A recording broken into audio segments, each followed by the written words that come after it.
ارد گرد جو حالات ہیں جو خاص انفرادی طور پر ہماری زندگی سے تعلق رکھتے ہیں، ان کا ذمہ دار کون ہے؟ کون ان کو جو ہے وہ ترتیب دیتا ہے؟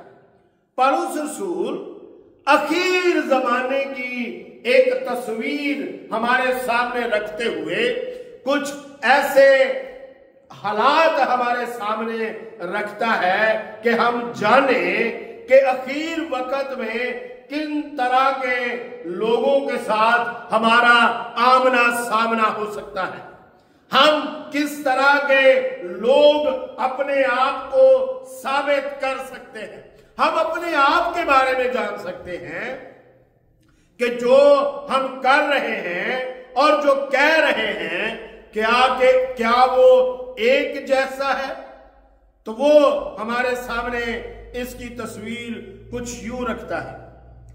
دوسرا تموتھیوس اس کا 3 باب اس کی پہلی 4 آیات، لیکن یہ جاننا کہ اخیر زمانہ میں برے دن آئیں گے، کیونکہ آدمی خود غرض، زردوست، شیخی باز، مغرور، بدگو، ماں باپ کے نافرمان، ناشکر، ناپاک، طبعی محبت سے خالی، سنگ دل، تہمت لگانے والے، بے ضبط، تند مزاج، نیکی کے دشمن، دغا باز، ڈھیٹ، گھمنڈ کرنے والے، خدا کی نسبت عیش و عشرت کو زیادہ دوست رکھنے والے ہوں گے۔ وہ دینداری کی وضع تو رکھیں گے مگر اس کے اثر کو قبول نہ کریں گے۔ صرف زبان سے الاپتے رہنا، اپنے ایمان کا اظہار کرنا اور عمل میں اس کو نہ لانا، یہ اس اخیر وقت کی بڑی نشانی جو ہے وہ ہمارے سامنے پالوس رسول رکھتا ہے۔ اور کم و بیش 18 ایسی باتیں وہ ہمارے سامنے رکھتا ہے جو اخیر زمانے کے حالات کا ایک معیار ٹھہرا دیتی ہے، وہ ایک تصویر بنا دیتی ہے کہ اس وقت کا انسان جو ہے وہ کیسا ہوگا اور کیوں وہ ایسا کر رہا ہے۔ اس لیے کہ خدا جو ہے وہ اس کو اس طرف جو ہے وہ لانے کے لیے اس کے ساتھ یہ تمام معاملات جو ہیں وہ رونما ہو رہے ہیں۔ ہمارے ارد گرد کے انفرادی حالات کے بارے میں بات کر رہا ہوں، بین الاقوامی یا سیاسی حالات کے بارے میں بالکل بات نہیں ہم کر رہے، بلکہ ہم ان حالات کی بات کر رہے ہیں جو انفرادی طور پر ہمیں درپیش ہیں، انفرادی طور پر جو خلا ہے ہمارے درمیان، اس کی بات کرنے کی ہم آج کوشش کر رہے ہیں کہ ان حالات کا ذمہ دار کون ہے۔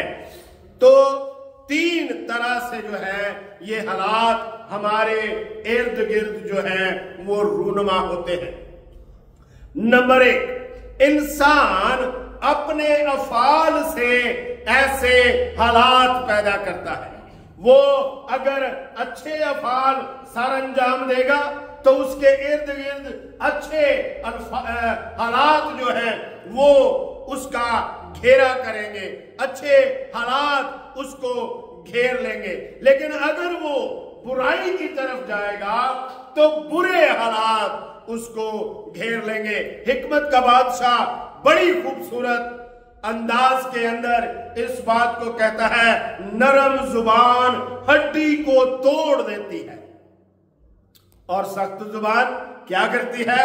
لازمی بات ہے، جھگڑا پیدا کرتی ہے۔ اور پھر وہ کہتا ہے جب انسان کی روشیں خداوند کو پسند آتی ہیں تو وہ اس کے دشمنوں کو بھی اس کا دوست بنا دیتا ہے۔ تو پہلا ہم نے دیکھا کہ انسان اپنے حالات کا خود ذمہ دار ہے، اور خدا نے بڑی خوبصورت بات کہی۔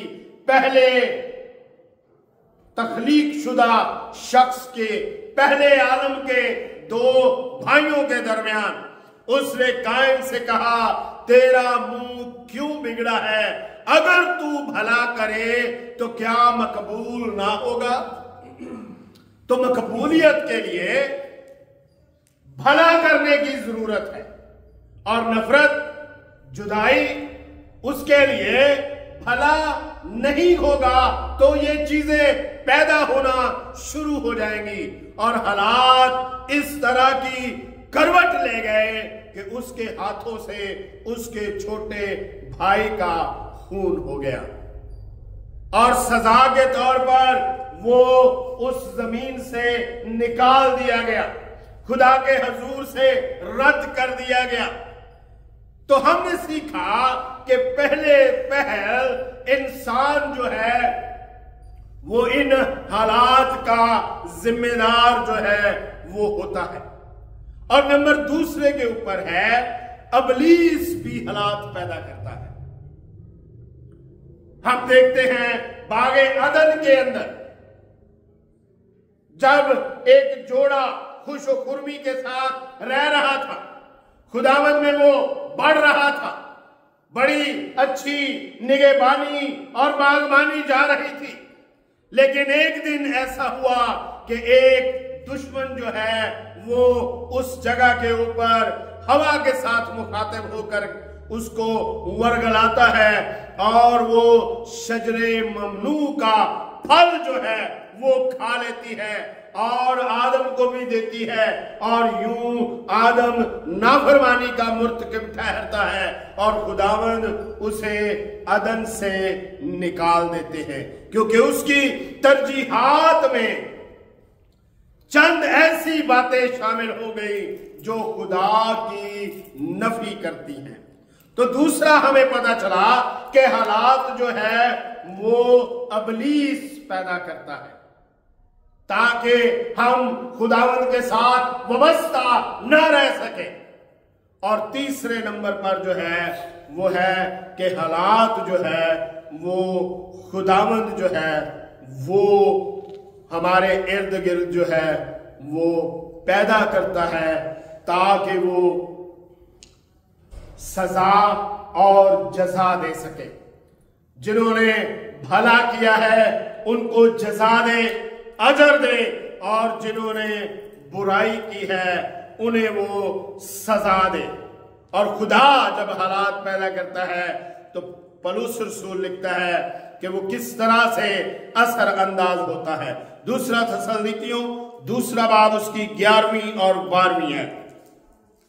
اسی سبب سے خدا ان کے پاس گمراہ کرنے والی تاثیر بھیجے گا تاکہ وہ جھوٹ کو سچ جانے، اور جتنے لوگ حق کا یقین نہیں کرتے بلکہ ناراستی کو پسند کرتے ہیں وہ سب سزا پائیں گے۔ اور ایک وقت ایسا آیا کہ کاہن جو ہیں وہ لوگوں کو گناہ کرنے پر اکسانے لگے، کیونکہ ان کا گناہ ان کے روزگار کا ذریعہ تھا۔ اور یہ کس دور کی بات ہے؟ ہوسیہ نبی کے دور کی بات۔ خداوند یسوع مسیح کے دور میں بھی جب لوگ فقی اور فریسیوں کے پاس آتے تو وہ انہیں قربانی اور قربان گاہ کی بارے میں تعلیم نہیں دیتے، بلکہ وہ قربان گاہ کے سونے کے بارے میں ان کو تعلیم دیتے۔ اور خداوند نے کہا بھی تم جو کہتے ہو کہ جو قربان گاہ کی قسم کھائے گا اس کے لیے کچھ نہیں، اور اگر کوئی قربان گاہ کے سونے کی قسم کھائے گا تو اس کو پورا کرنا ہوگی۔ اور ہوسیہ کی کتاب میں خداوند کہتے ہیں میں کہنوں کا مخالف ہوں، کیونکہ کہن جو ہیں وہ میرے لوگوں کے گناہ پر گزران کرتے ہیں۔ ہوسیہ کی کتاب اس کا 4 باب اس کی 2 اور 9 آیت میں آپ کے سامنے پڑھنا چاہتا ہوں۔ وہ میرے لوگوں کے گناہ پر گزران کرتے ہیں اور ان کی بد کرداری کے آرزو مند ہیں، پس جیسا لوگوں کا حال